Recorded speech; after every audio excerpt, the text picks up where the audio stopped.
Buenas tardes a todos presentes. Mi grupo va a ser el medición del costo de vida del capítulo 24, ¿no? Del libro de Mankey. Siguiente, por favor. A ver, en este índice tenemos 6 puntos a ver. Bueno, la presentación que la estoy haciendo yo. Cómo se calcula el índice de precios al consumidor, que lo van a explicar los compañeros. Problemas en medición de costo de vida, deflactor del PBI frente al índice de precios al consumidor, tasa de interés real nominal y las conclusiones. ¿Ok? Siguiente, por favor. Ok, yo les voy a poner como que un poco en contexto en cuanto a la medición del costo de vida, con 3 puntos importantes, ¿no? Bases para el análisis económico, que consiste en analizar el desempeño académico al usar el IPC, que justamente lo van a explicar. Uso del índice de precios al consumidor, que es el IPC, que consiste en comprender los cambios en el poder adquisitivo a lo largo del tiempo. Papel crítico en la inflación, en la cual destacamos el papel crucial del IPC al medir la inflación, ¿no? Bueno, yo voy a explicar sobre cómo se calcula el índice de precios del consumidor. Sí, para que no se confundan, si es que hablo en algún momento sobre los hot dogs o de las hamburguesas es porque es el ejemplo que voy a tomar. Ahora bien, el IPC o el índice del precio del consumidor se puede calcular siguiendo 5 pasos. Primero, el paso uno es fijando la canasta, o sea, determinando los precios, o sea, de toda la canasta hay que determinar eh, los precios más importantes que el consumidor frecuenta, ¿no?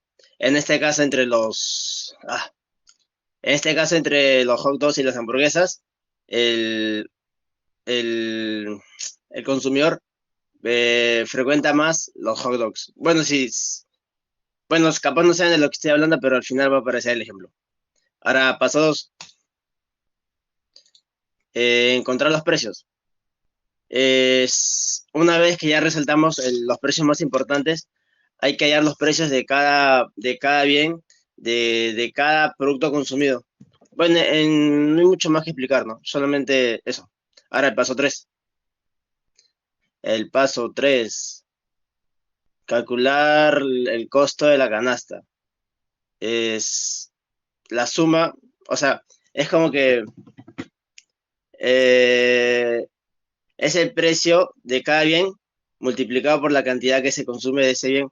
Y ahora y ahora como que ya tienes el precio por la cantidad consumida, ahora cada pedazo de este se van a ir sumando. Y eso va a dar el costo de la canasta.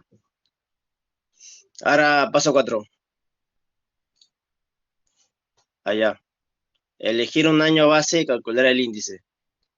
Eh, a ver, ¿cómo era? Ya, o sea, tenemos que tomar como un año de referencia, o sea, un año con el que vamos a comparar con el resto de los años. Eh, o sea, tienes que hallar el IPC de cada año. O sea, por ejemplo, 2010, 2011, 2013, 2014 y así infinito. Entonces, nuestro año base puede ser el 2010 y vamos a comparar el 2020 con el 2010 o el 2023 con el 2010 y así sucesivamente. Ahora, por último, no, nada que por último. La fórmula es como indica la PPT o acá. El índice de precio del consumidor es igual al precio de la canasta de bienes y servicios en el año actual entre el precio de la canasta en el año base por 100.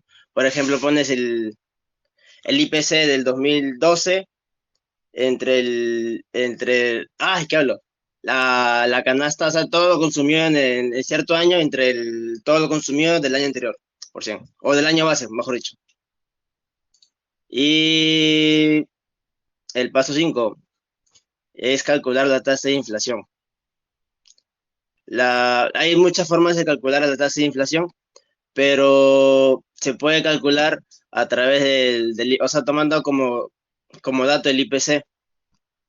Y básicamente la fórmula de un año determinado es el IPC de ese año menos el IPC del año anterior, entre todo dividido entre el IPC del año anterior por 100. Ni más ciencia que eso, más que son puros cálculos. Ahora el ejemplo está en la siguiente PPT, por favor. Ya acá está sobre los hot dogs y las hamburguesas.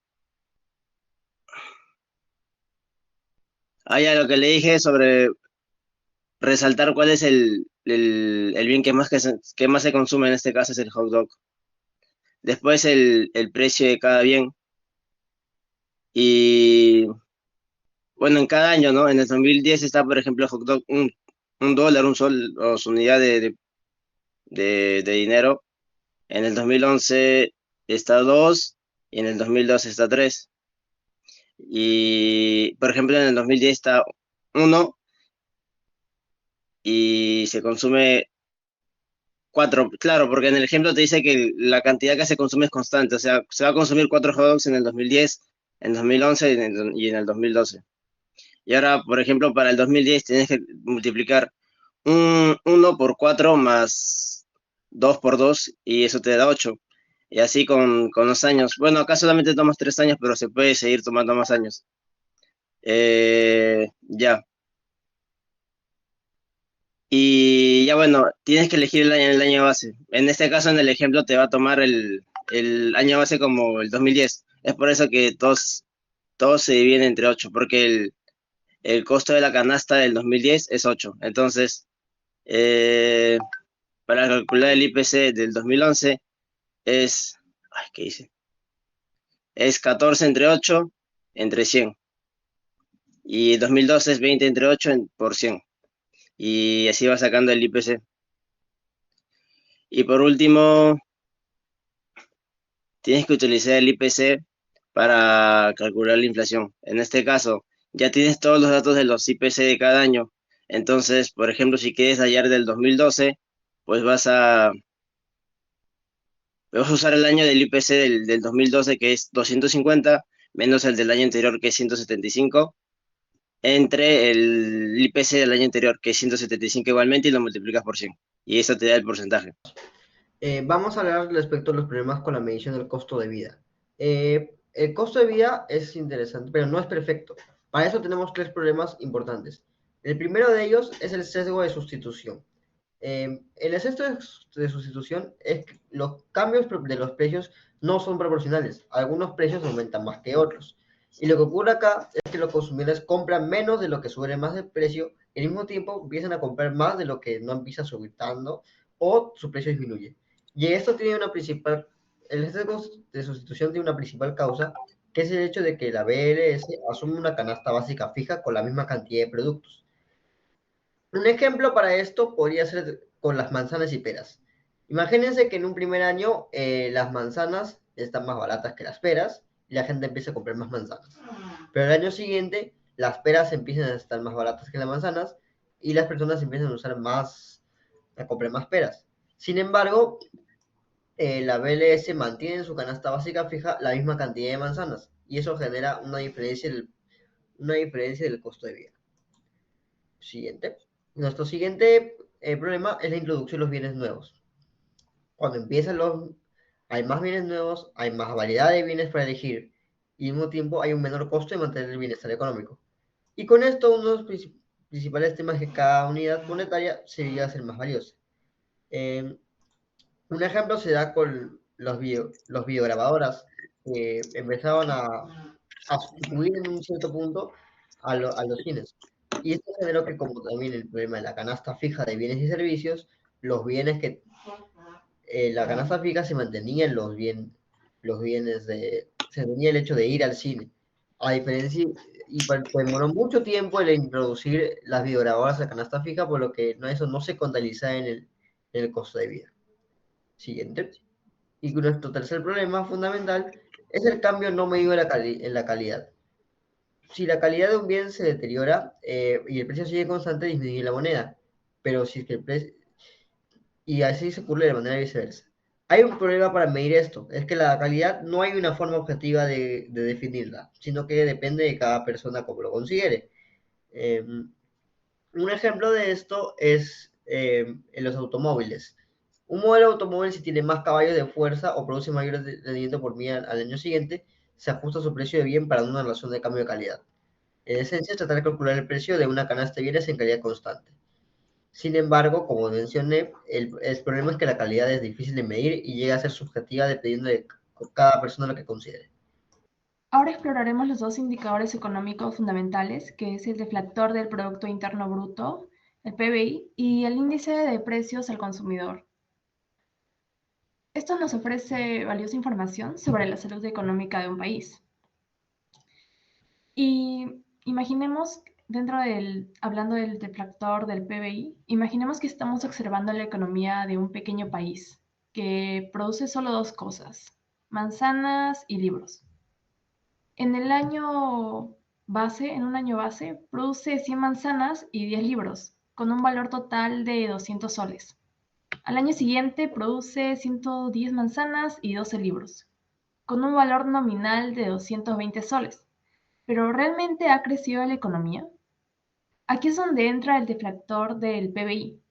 Si ajustamos ese 220 soles por la inflación, podríamos descubrir que en términos reales, la economía solo ha crecido un 5% y no un 10%. Siguiente diapo. Ahora bien, cambiemos nuestra perspectiva a cómo afecta esto a personas comunes. Nos vamos a centrar en el índice de precios al consumidor. Supongamos que nuestra canasta de bienes diarios incluye 10 manzanas y un libro. En el año base, esta canasta cuesta 20 soles. Al año siguiente, debido a la inflación, la cantidad de canasta cuesta 21 soles. Aquí es donde entra en juego el índice de precios al consumidor, mostrándonos que los precios al consumidor han aumentado un 5%. Siguiente, por favor. Y como podemos observar, los usos y aplicaciones son la planificación económica, el estudio del crecimiento y en el análisis de inversiones. Todo esto está englobado en el mundo de la economía.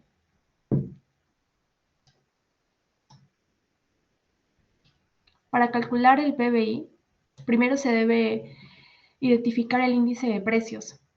Se obtienen los precios de los bienes y servicios incluidos en el cálculo del PBI. El segundo paso es el deflector del PBI, como ya vimos con un ejemplo anteriormente. Se divide el PBI nominal entre el PBI real y se multiplica por 100. Y el resultado, como paso final, es un índice que mide el cambio en los precios de un año base.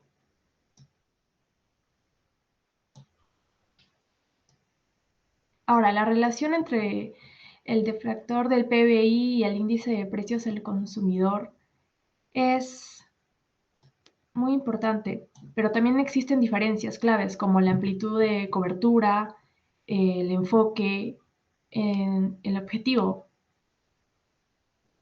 Y la importancia, por último, vamos a ver que es muy importante esta relación porque son herramientas cruciales, pero trabajan desde perspectivas diferentes. El primero nos dice cómo está creciendo realmente la economía, mientras que el segundo nos muestra cómo afecta esto a nuestra vida diaria. Bien, entonces para culminar, el libro nos menciona lo que es la tasa de interés real y la tasa de interés nominal. En general vamos a tomar a la tasa de interés como una comparación en cantidades de dinero que hay para diferentes periodos de tiempo. Con un ejemplo vamos a explicar más a detalle, pero la tasa de interés nominal va a ser, digamos, una tasa de interés real o no real, digamos una tasa de interés que uno ve a simple vista. Por ejemplo, cuando el banco nos presta cierto dinero, nosotros tenemos que pagarle cierto interés. Esa es una tasa de interés nominal. O si al revés, nosotros depositamos en el banco nuestro dinero a, digamos, el plazo de un año, el banco nos va a dar cierto interés anual y esta tasa de interés va a ser una tasa de interés nominal. Pero digamos que yo coloqué 100 soles a un interés anual del 10%, entonces me va a dar en un año 10 soles. Pero estos 10 soles, después de un año, cuando yo los reciba, no necesariamente me van a permitir comprar los mismos bienes que podría haber comprado el mismo año en el que yo hice este depósito. A esta tasa de interés le vamos a llamar una tasa de interés real. ¿Por qué? Porque esta se ajusta a los efectos de la inflación. a los efectos de una subida o, en el caso de deflación, o una bajada de precios. Entonces, esta tasa de interés real, a diferencia de la tasa de interés nominal, va a tomar en cuenta el poder adquisitivo que tiene una persona.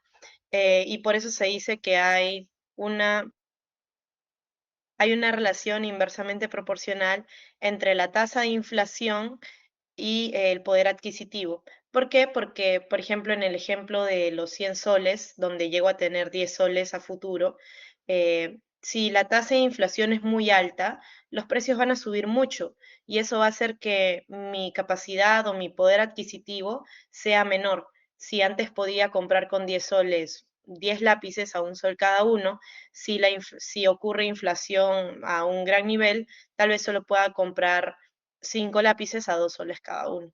Entonces, el libro también nos menciona que la tasa de interés real va a ser igual a la tasa de interés nominal menos la tasa de inflación. Y nos muestra este gráfico donde nos quiere mostrar que no hay una relación exacta entre la tasa de interés nominal y la real.